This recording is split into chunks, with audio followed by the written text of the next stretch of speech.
Brew Strong is brought to you by Blickman Engineering, home of the top tier. Visit them online at blickmanengineering.com.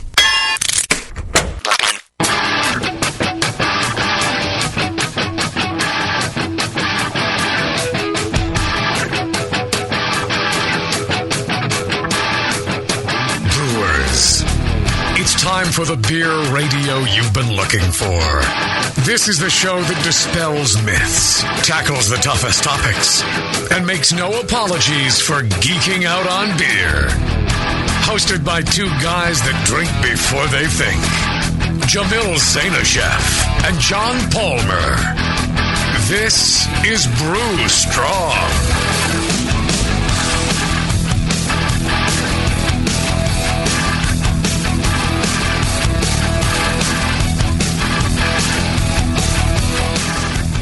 Hey, howdy, hey, my brewing brothers and sisters.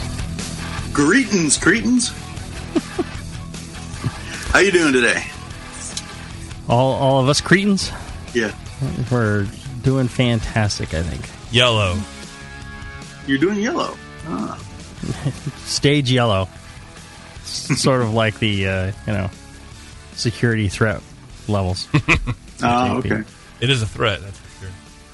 I was thinking that was his color coordination note for the day. Yeah. He's looking a little jaundiced, yes. Yeah. Yellow is in.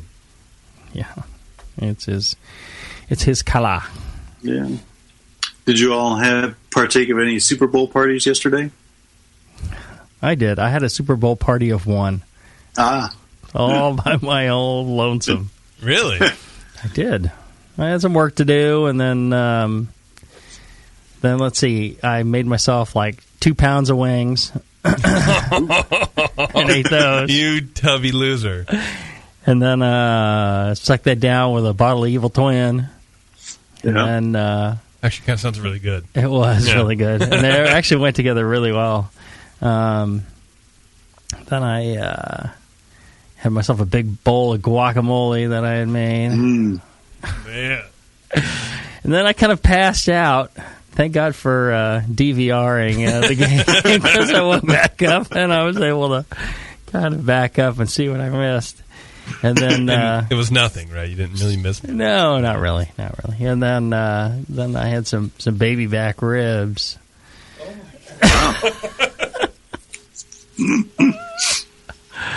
What?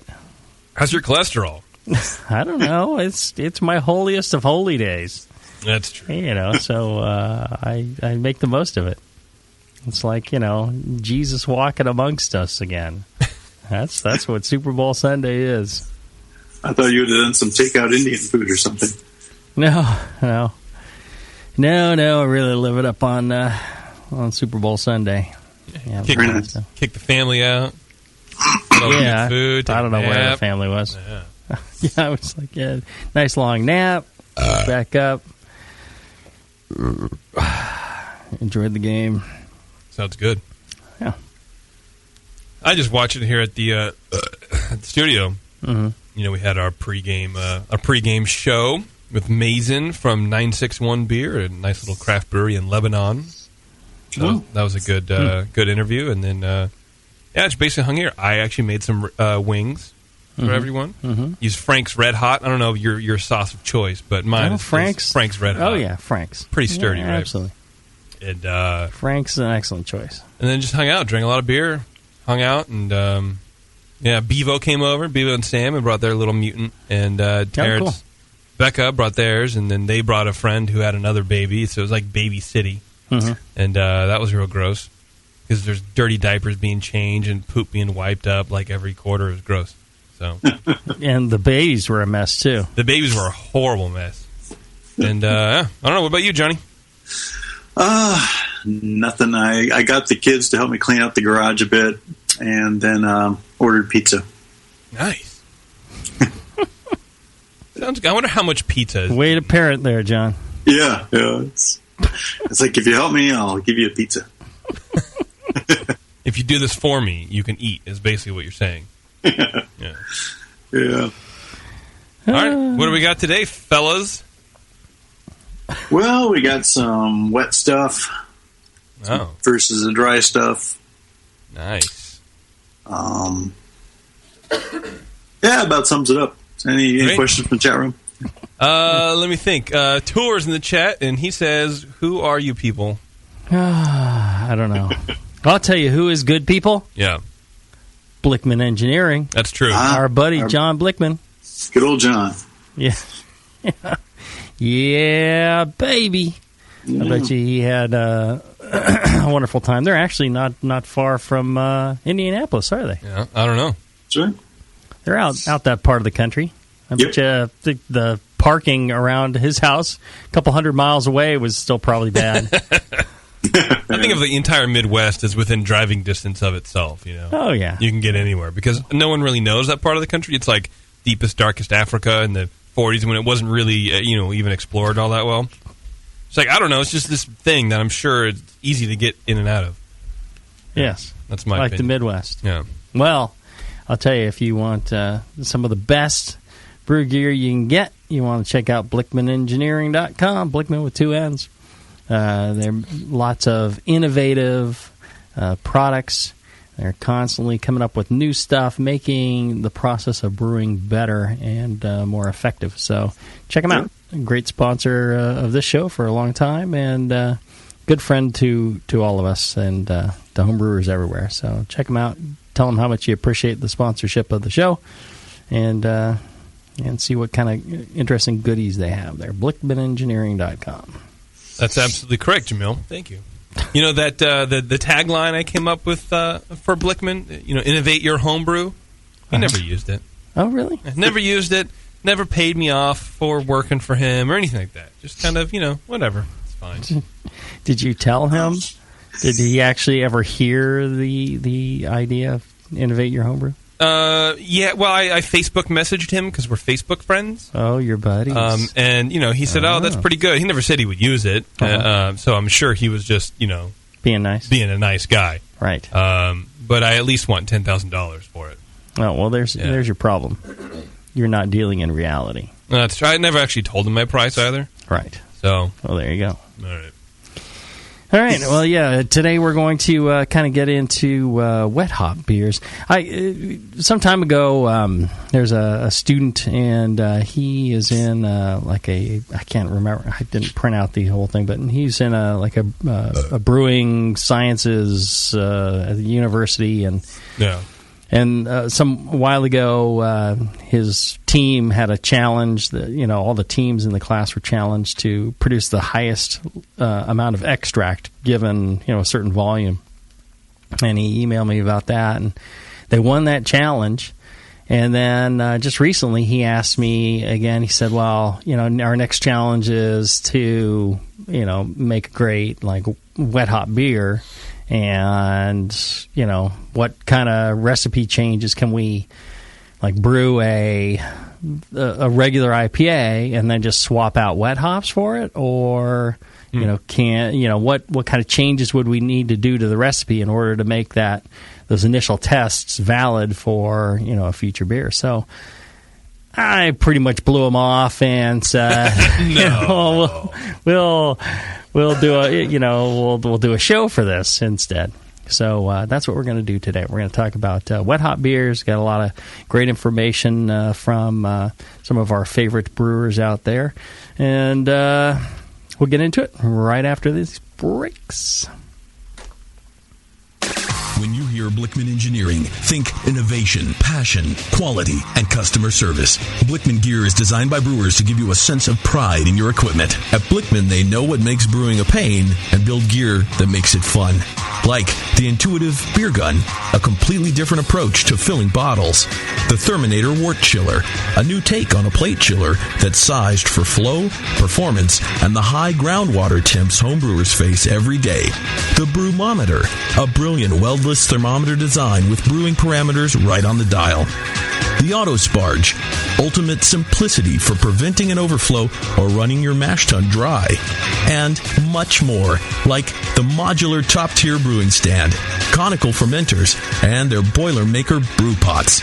With more cutting-edge equipment coming soon, keep up with the latest from Blickman at BlickmanEngineering.com and stay on the cutting edge.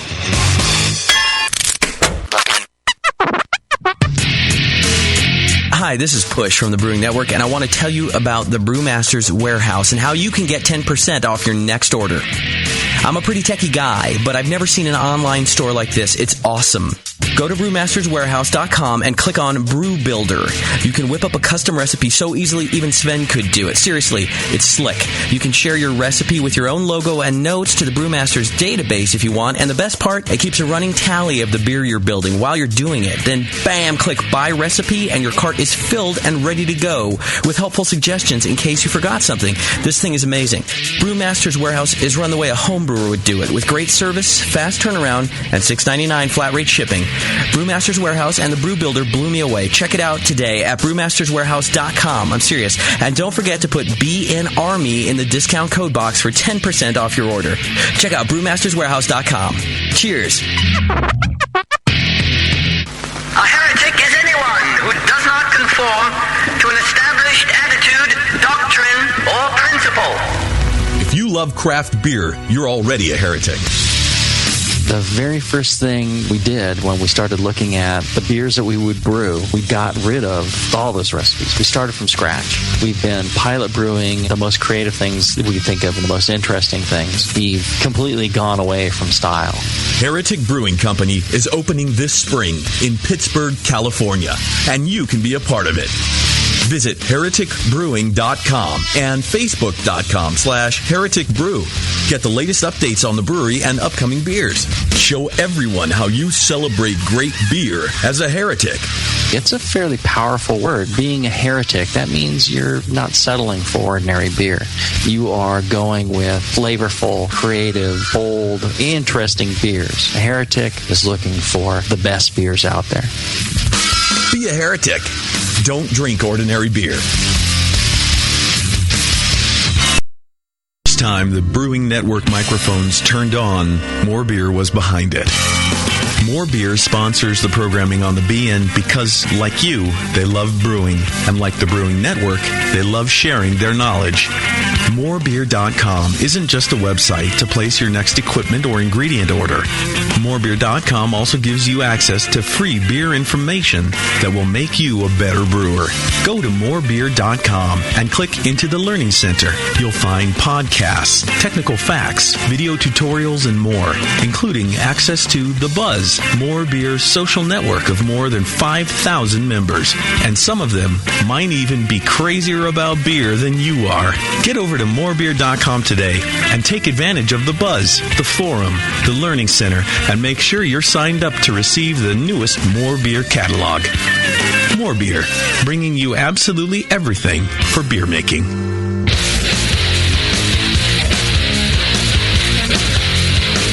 Back to the two guys that know how to turn beer into beer. This is Brew Strong.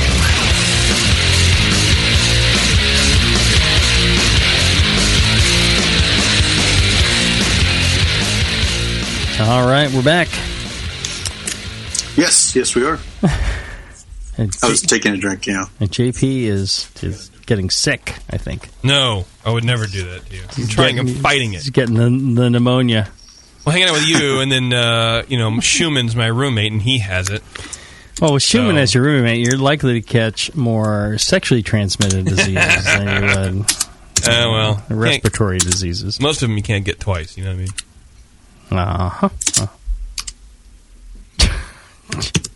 John? Yes. When you pound on your keyboard, it's quite loud. Oh, really? I didn't know you could pick that up. I was responding to one of our brewing friends who was giving me some last minute info on wet hop beers. So that's good. Yeah, I'm your roving reporter. You're a disrobing reporter. Is that what you said? Yeah, it's like Shallow Grave. Yes. All right. Let's see here. So wet hop beers. A wet hop beer is something where they're throwing in hops that haven't been dried yet, right? Right. They've just harvested that day. It's important to make sure that they when they pick them like that and going to use them, they get them to the brewery right away, because the hops coming off the vine are about 60 to 80% moisture. And so, if they're packed tightly in plastic bags, they'll rot, quickly. So that's the reason hops have always been traditionally dried, to preserve them and preserve their oils and aromas and so on. But you can make fresh hop beers or wet hop beers, but the key is the freshness, getting them into the brewery right away. Well, now you said something here, fresh hop and wet hop. Now, is that the same thing? Are those different terms for the same type of beer, or are those different types of methods? Yes. Unfortunately, the two terms tend to be used synonymously. But to be clear, I think we should probably just use the term wet hop for an as-picked, non-dried cone. A fresh hop beer can be done like Sierra Nevada Celebration, where they as soon as the hops are picked, they dry them right away and then use them right away, so that the hops are used at the peak of freshness. And that's another definition for a fresh hop beer. And so I think for clarity in our show today and maybe going forward, we should talk about wet hop beers as being, non-dried, and fresh hop beers referring to hops that are picked, dried, and utilized, right away, quickly. Fresh, and you could only make both of those beers right at the beginning of the harvest season. That's correct. Right in the harvest range of the season. Now, a good example of a wet hop beer. You mentioned Sierra Nevada Celebration. That's a fresh hop beer where they're dried cones, but they're utilized very quickly.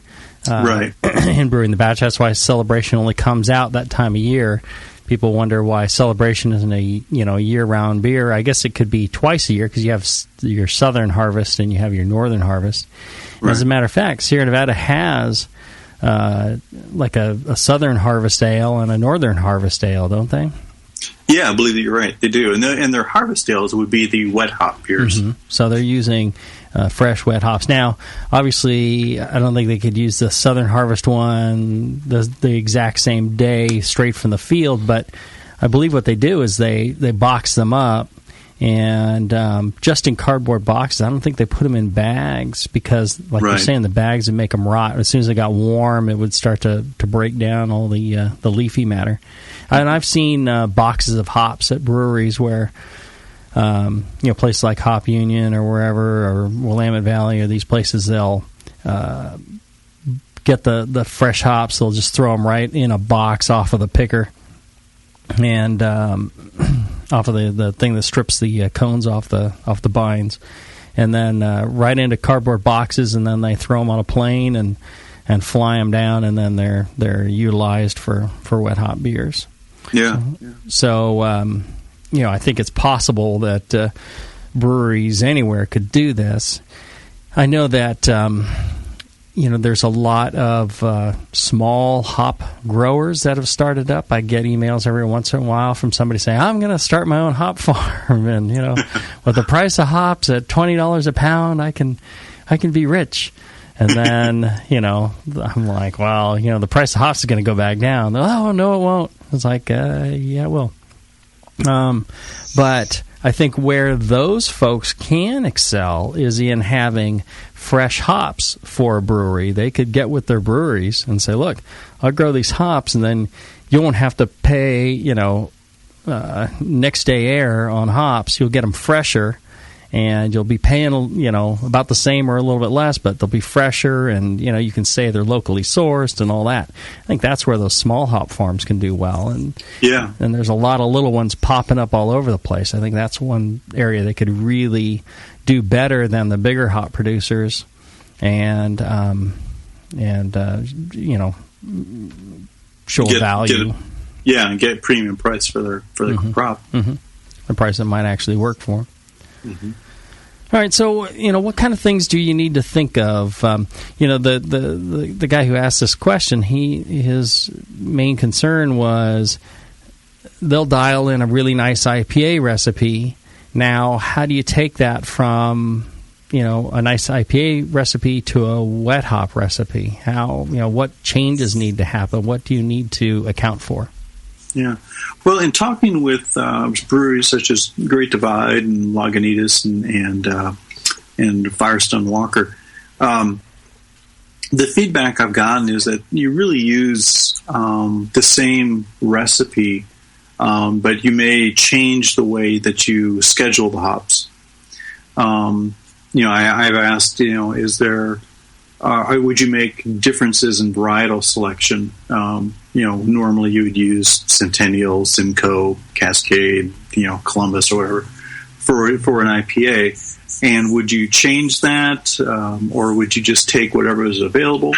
And the breweries responded that, certainly the hop yard schedule is critical, in scheduling the brew day. But typically, their normal varieties are available. It's just a matter of of planning to get them. So the hop variety tends to be the same from a normal IPA to a wet hop IPA. But what brewers have done to maximize the use of the wet hop is they'll bitter with, say, pellets, at the front end, and then save the wet hops for later in the boil, the last 15 minutes in whirlpool. Because one of the characters brewers are trying to realize with wet hops are the very light aromatic oils that would tend to be lost during kilning and drying of the hops. And so to preserve that very fresh hop flavor, you want to use them at the end. Any heat at all would quickly volatilize those and drive them off. Yeah. So with a wet hop beer versus a normal IPA, you get a lot more of the green, fresh hop aroma. Some people describe it as grassy or chlorophyll, but it's essentially a very fresh, hop yard out in the sun kind of note. And that's what they're trying to capture in these beers. Well, I think that there's also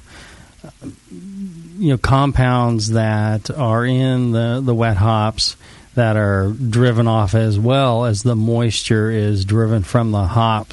There's some of those green grassy character that gets driven off as well. Right. And I think you pick up a lot of that in the wet hop beers. Yeah, it's a different flavor than people are normally used to. But if you're a hop aficionado, then that's the kind of flavor you're looking for.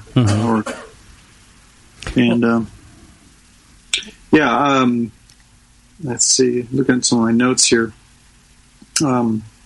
Typically, the amount of hops that are used for wet hop additions, because of all that moisture, 60 to 80% roughly. When they dry hops, they take the moisture levels down to about 10%. So you figure anywhere from 4 to 6 times as much mass of hops are used when using wet hops than you would for a comparable, bittering addition or flavor addition of normal hops. So probably about 4 to 6 times as much hops, than a normal addition. And you can use them, with late hopping, whirlpool, and get some of that very fresh aroma. The myrcene is one hop oil that's more prevalent in a fresh hop a wet hop than a dried hop. Myrcene is one of the oils that's very volatile, and a lot of it's driven off during the kilning process. Well, and what about doing something like wet dry hopping? Yeah, that's very popular. Again, that's one way to capture some more of these, the very lightest oils, and they could give it a much more off the vine flavor. that you just don't, aromas and flavors that you just don't experience in a normal beer. Mm-hmm. Wet dry hopping works. You typically I believe you treat them just like you would a normal dry hopping, same amount of time, contact time, and so on. Mm-hmm. Yeah, I would wonder, if you're growing your own, you might want to, check for mites or, that's little true. critters in there before you threw them in, without boiling. But I suppose even then that probably wouldn't be too big a deal. A few aphids in your they dry drown, hop beer. Yeah. I've thrown them in your beer several times, and you've never seemed to notice them. Yeah, there you go. Well, thanks for that. I'll tell you what. Let's take a short break, and during that, I'll yell at you for that, and we'll come back to more about wet hopping after this. What does craft beer mean to you? Is it a delicious way to support your town's local brewer? Or perhaps it's the perfect beverage to pair with those delicious devils on horseback? Regardless of whether you're thinking of pints or pairings, pilsners or porters, craftbeer.com is the site where craft beer lovers come together to learn and share. Craftbeer.com is brought to you by the Brewers Association and celebrates the best of American craft beer and its brewers. Craftbeer.com is the best place to find craft beer events, recipes, great feature stories, the most up-to-date brewery listings, and resources for your next beer tasting or dinner, like style guidelines, pairing mats, and charts. Get the inside scoop on new beer releases and special events from today's craft beer insiders, and chime in to share your own knowledge, perfect pairings, road trips, recipes, and more. Craftbeer.com, celebrating the best of American beer.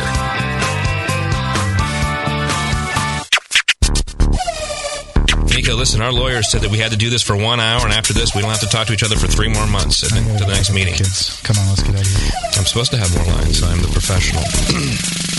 Hey, it's Sully. And I'm Nico. And we opened the 21st Amendment 9 years ago at 563 2nd Street in San Francisco, just 2 blocks from Giants Park, to make great beer and have a great time doing it. That's right, because to us, the 21st Amendment is more than just the right to make beer. It's the right to experiment, to be innovative, and just do things differently. And so now, we're putting our craft beer in cans. That's right, cans. You can find our world-famous Hell or High Watermelon Wheat Beer and Brew Free or Die IPA throughout California and Alaska. And now it's also available on draft at select accounts in the Bay Area. So next time you're at your local neighborhood pub or good beer store, be sure to ask for 21st Amendment in cans. Because everyone likes it in the can. Tasty crack cans. Tasty crack can. Williams Brewing is your online resource for prompt delivery of quality home brewing supplies. Since 1979, Williams Brewing has offered the finest equipment and freshest ingredients and the best customer service in the business. Cut hours off your brewing sessions by using one of our 11 varieties of famous Williams malt extract. Our Williams Belgian Pale Extract is mashed with pure Belgian 2-row malt and a small percentage of Belgian wheat malt for an authentic Belgian character you just can't get from other extracts. Or check out our unique fermenters, 2.5-gallon kegs, paintball tank-based draft beer equipment, bottling aids, and much more. We even have our own line of precision hydrometers. Go to WilliamsBrewing.com to browse our vast selection. That's WilliamsBrewing.com. Orders placed by 3:30 p.m. Pacific Time ship the same day. Brewing is easy. The Williams way.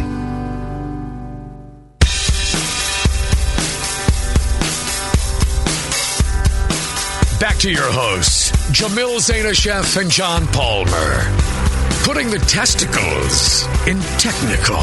This is Brew Strong.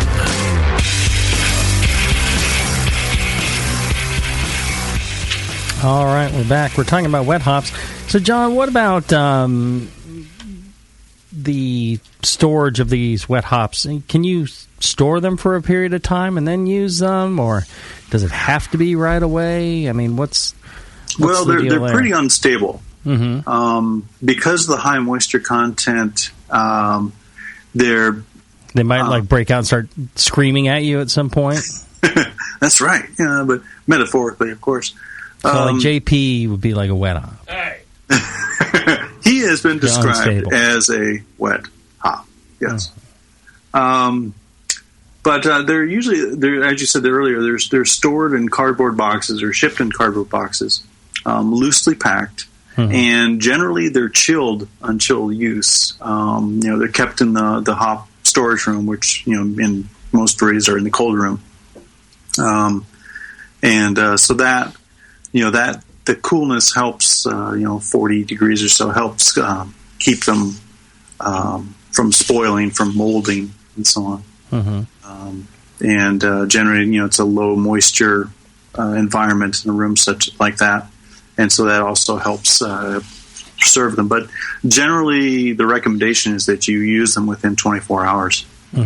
So, okay. Now, what about storage of the finished beer? Is that any different than a beer made with dried hops? It's a little different from what I've discussed with people. That fresh grassy character typically fades within 3 months. Now, but if you compare, a wet hop beer to say another IPA such as Pliny, you know that when you go to a bar, you're looking to find a fresh keg of Pliny because that's when it's at its peak. All that great hop character, for Pliny or other, strong IPAs, it goes with time, and they've noticed the same behavior with wet hop beers. Again, that fresh, that different character, that fresh hop character. Tends to go away after about 3 months.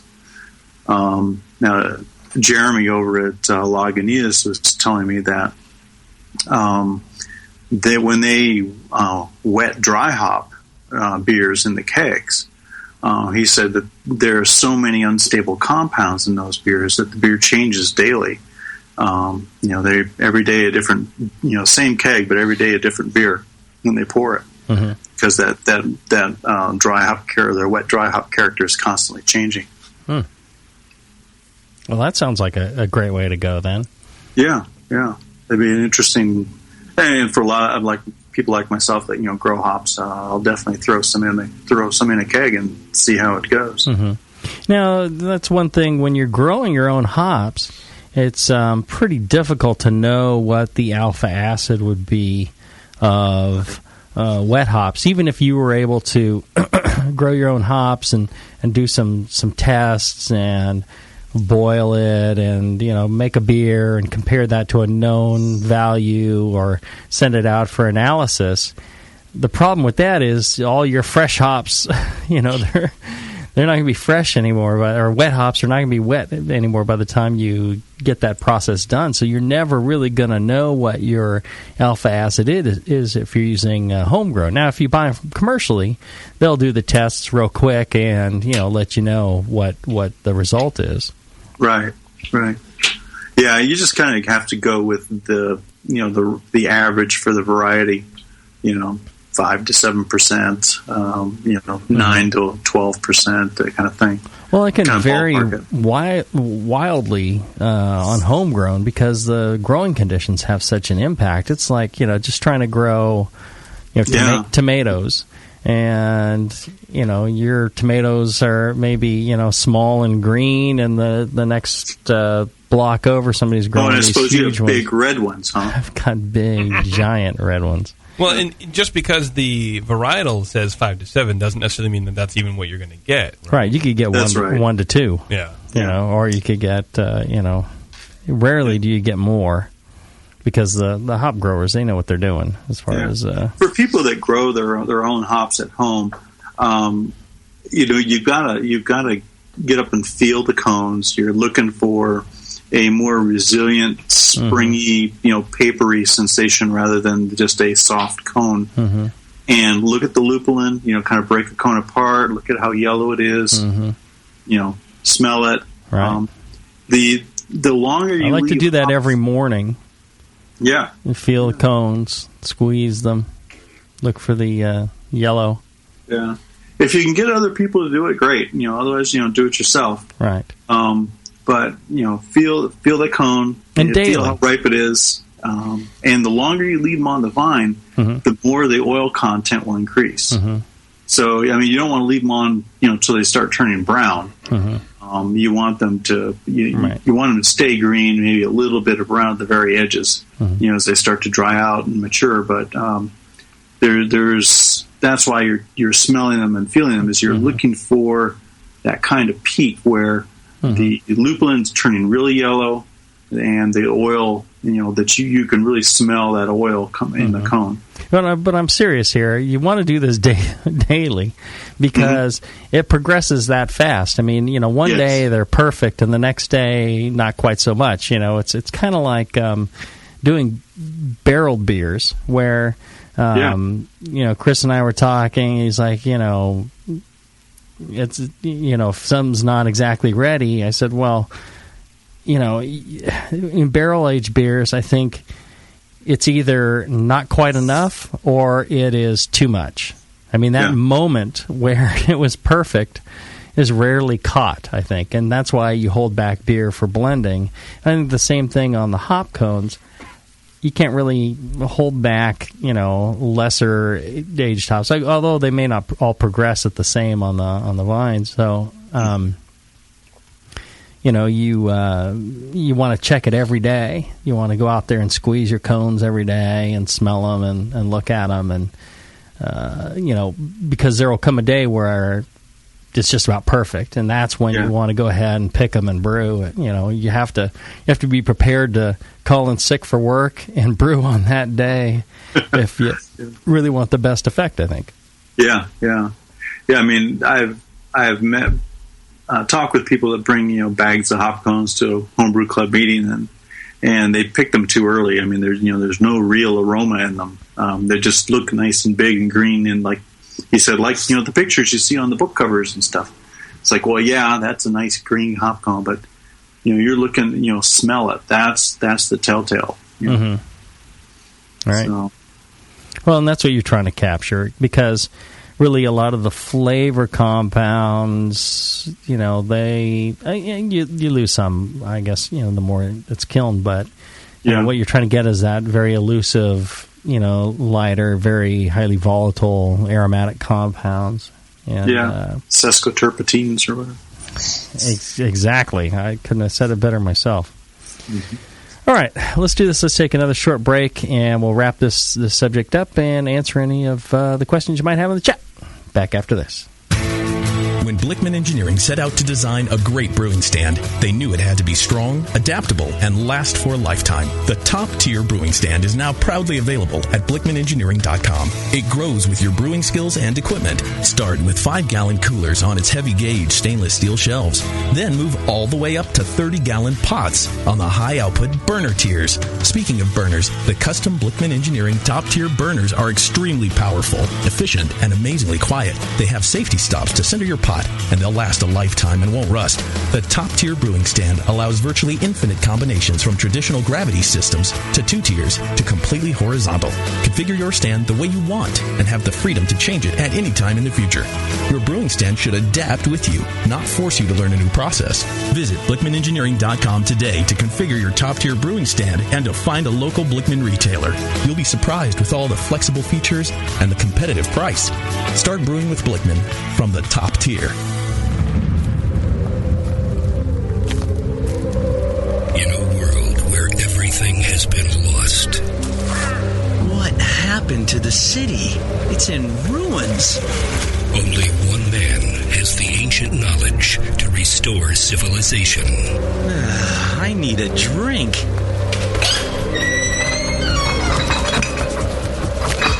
Oh no, the liquor store's been ransacked.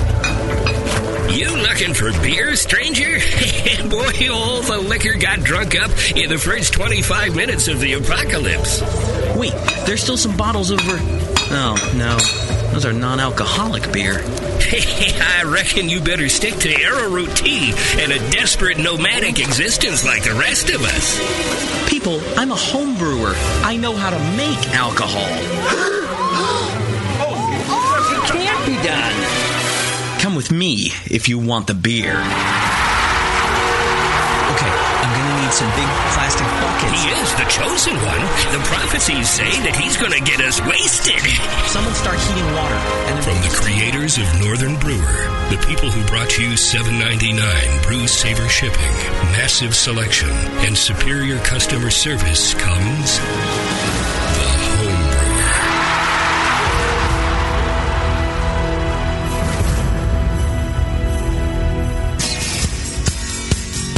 Hi, I'm Jamil Zainasheff, and in addition to my work on the Brewing Network, I write the Style Profile column in every issue of Brew Your Own magazine.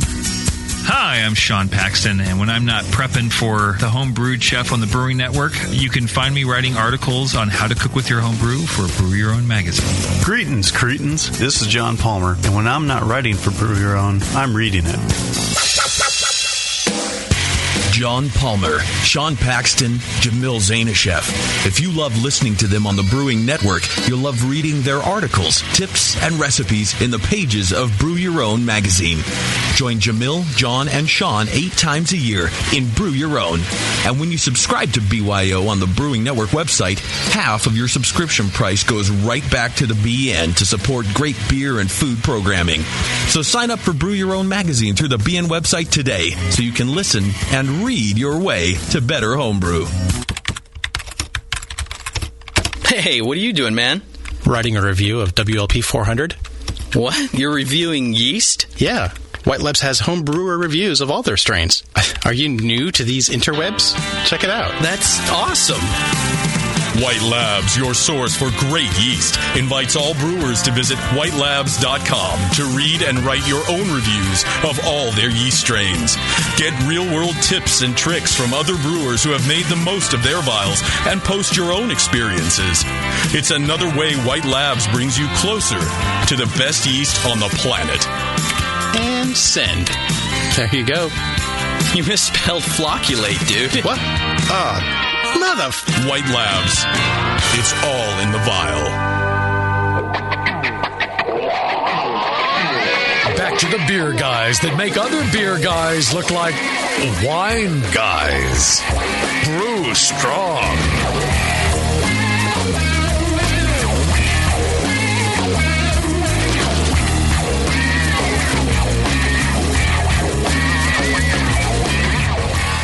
All right, we're back. And I wanted to tell you, my brothers and sisters, are you looking to spice things up in the bedroom? Been fantasizing about surprising your lover with an adventurous new toy or adult movie? Here's an offer you won't be able to resist. Go to adamandeve.com, and for a limited time only, you'll get 50% off just about any item. And that's not all. When you select your one item at 50% off, you'll also receive 3 free adult DVDs for a little inspiration, plus a free extra gift so essential we can't mention on the radio. To top all that off, they'll throw in free shipping on your entire order. So check out adamandeve.com for the special offer. You'll get the 50% off one item when you type JAMIL for the offer code upon checkout. And when you do, you'll get 3 free DVDs, a free extra gift, and free shipping. So use the offer code JAMIL, JAMIL, at adamandeve.com today. And find some interesting things that you and your loved one can enjoy. All right, so we're talking wet hop beers and the process and storage and things like that. That's one thing I don't think we covered fully, John. You know, the process. Is there anything that should be different about the process in using the wet hop beers when you're dry hopping or adding them to the boil? I mean, does it tend to boil over more, or do you need to account for more volume since there's more water in them, or or more boil off, or anything like that? I think in terms of volume, since you're using 4 to 5, basically 5 times as much hops to get the same amount of bittering for an addition that you would normally. You got to reckon on that. That's 5 ounces versus 1 ounce, or for an addition. So, well, that would be bittering. Now, what about on aromatic and flavor additions or dry hop additions? You use a 1-to-1 ratio like you would in any other beer? They are using regular dried hops. I think again the 5-to-1 holds. I mean, if you're used to dry hopping with an ounce of Columbus, that's going to become 5 ounces of Columbus to get that same amount of oils and aromatics by weight, but volume should remain the same. Correct. I mean, if you're using, let's break it down into cones. If you're using 20 cones of dried hops, you would use 20 cones of wet hops. They would weigh, 6 to 7 times as much. Yeah. But it's the same volume. Right. But the thing is, 20 cones of dried hops used for dry hopping is going to become,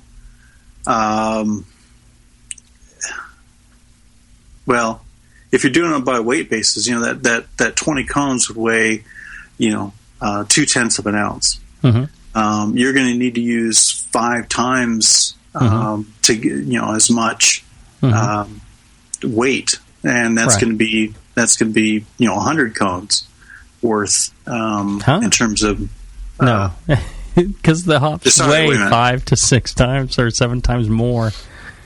Right? Yeah, I'm doing it backwards. Right. So the wet hops weigh that many times more, and the reason when you're weighing them out, people are used to measuring hops by weight, and you get a certain amount of weight based off of that. And maybe the better thing to do with wet hops is if you're used to measuring out a certain amount of dried hops for a beer, you would check the volume of that. You've got a bag of cones and it fills up a liter bottle or whatever, and okay, that's your amount of hops. If you were to fill up that same size container with wet hops, then that it should weigh 5 to 7 times more, and it would be the same volume though. I think I had it backwards. As I had another sip of beer there. 0.2 of an ounce, let's say that's 100 cones of dry hops. That would only equal, like 20 cones of wet hops. Right, by weight. Yeah. Yeah, so what I'm saying is, might be easier just to check, volume. You'd have an equivalent volume, it's just the weight would be different. Because they're going to rehydrate during the boil. Right, True. and so that's part of my question is, all right, with dried hops, we throw that in and they absorb some liquid from the boil, and that has one effect. When you're using wet hops, it has some liquid in it, and it'll still probably absorb a little bit because they're not, fully, totally wet. They've dried out some, and so when you throw them in, it's not going to absorb as much liquid. I wonder how that changes, your boil off or your final volume. May actually, if you're using a lot of these, compared to you've done the same recipe with half a bale of dried cones in your 5-gallon batch, and then you put half a bale of wet hops into your 5-gallon batch. It's going to affect your boil off rates and your residual amount of liquid there, I would think. Yeah, that's a real good question because I'm not sure how that would translate to your, how much trub you have in the kettle, and how much liquid those hops and that trub is holding on to. It's probably not enough moisture to worry about, but I would think that there would be some slight effect, especially if you throw in a lot of cones. Your final evaporation rate may look slightly different, but I imagine it's, probably not even adding up to 1%. But it might. I don't know. I really personally haven't done a whole lot of wet hop beers. Yeah, me either. That's an interesting point. Just see if we can get some listener feedback on that and report on it next show or something. Yeah. Well, we'll get right on that. That'll happen real fast. Well, and speaking of real fast, what do we got? Any questions from the chat that we need to cover before we wrap up this show? This is from our ever-present Spider Wrangler. A bit on a side topic, but our shop, I guess he works at a homebrew shop, got in fresh Citra hops this past season. Some of the cone clusters still had a bit of leaf and bine in with the hops. Would it be possible to propagate a clone from this small amount of plant material or when they bury the binds to create new plants, doesn't need access to nutrients from the existing root system to develop into a functional rhizome. I don't know if you guys know anything really about on the growing side. No. Yeah, neither do I. I believe the rhizome is a different organ in the plant than, say, the stem. Yeah. So I'm pretty sure you need a chunk of the rhizome to propagate rather than a piece of stem. Yeah, don't be cheap, Spider. Well, the thing is, they don't sell the rhizomes. It's a proprietary, like Citra, Simcoe, Amarillo. You can't get the. Just go to the farm. Yeah, you'd have to sneak out there and dig it up. Which should be easy. Yeah. How much security do they have on these things, anyways? Now, don't anybody go out there and do this. No. He's saying that they drop the binds and bury them, and that converts to rhizome. I don't think that's true. I mean, you could absolutely be right, Spider, but I really feel that that's not true. I don't know if it's that far off either. Yeah. I think if you had it wet enough and green enough, it might. And it'll start dropping. You got to give it the right kind of conditions, and you'd still need leaves on it. I think. Let's get Ralph Olson on the phone because it doesn't have otherwise it doesn't have enough. Starch and ability to grow without, it would need the sunlight. So I think if you tucked one end under in the ground, it may start sprouting. Yeah. That might be a possibility. It'd be worth trying. I mean, what do you lose? Nothing. Nate Smith might know, actually. Not that it matters now because he's not here. But, I've seen him pictures of the harvest, and they cut the vine, and they drag the whole vine into the truck to be processed. So what's there to drop, It's all gone. They cut it at the bottom. But you can what he's saying is, when the vine comes up out of the ground, you can actually bury that, and it becomes more rhizome. Oh, I see. So at the when you get the little when you get your shoots in the first, okay, that I guess it essentially sends out runners, and then when they come up out of the ground, they probably changes to the vine. It's the same essential thing, I think. Yeah. Okay, that I guess I could see. It has to be strong enough to survive that and grow. I mean, it's going to take a couple weeks. Yeah, interesting. I don't know. He's saying you get the right nutrients and all that. Maybe he's saying they bury potatoes. They bury the vines and cover them at the end of growing season. I don't know, Spider. I'm sorry, bro. Contact Hop Union, our fine sponsor for the Brewing Network in general. Also, this is again from Spider. Do you guys have any thoughts on freezing wet hops as air-free as possible, then add a flame-out addition for aroma and getting a jump on cooling? Interesting. I don't think the cones would have enough mass to really do anything as far as cooling. True. Yeah, a minor amount. There is some water in it. But, you end up kind of exploding the little cells with the ice crystals, and I think you get a lot more of the slimy, mucky kind of result. You get a lot more polyphenol and the nonsense from the husk and the hop cone husks and so on. Get a lot more vegetable matter in the boil, I think, by doing it that way.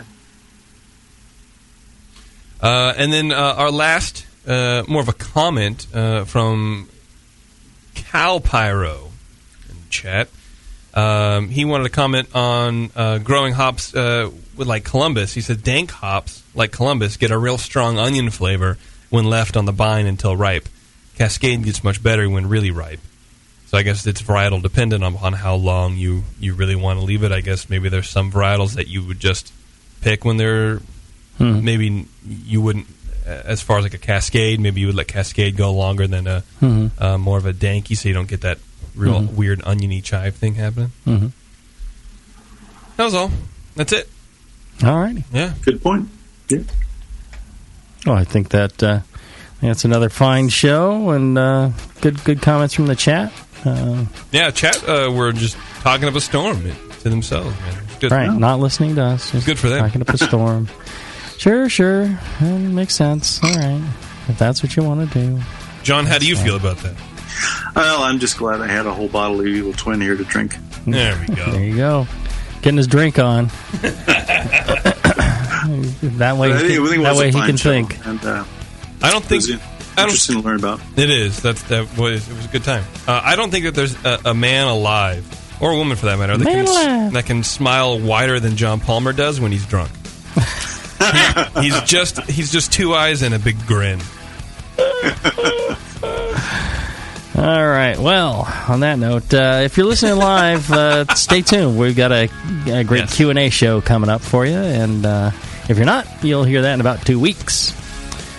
Check out the Brewing Network store. There's a lot of great goodies in there that help support the Brewing Network. So check it out. They got some shirts, hats, books, glassware, all sorts of goodies that have the Brewing Network logo on them. Check it out. And they may even still have Brew Strong shirts in there, which John and I both love. Oh, yeah. So check those out and help support the Brewing Network with your purchase. Is there something that we don't know about your friend John Palmer? No. Nothing? There's nothing. Really? No. He's got a whole stack of Brew Strong shirts. He's no longer my friend. Wow. I learned something about him. There you go. So you learned something new. Yeah.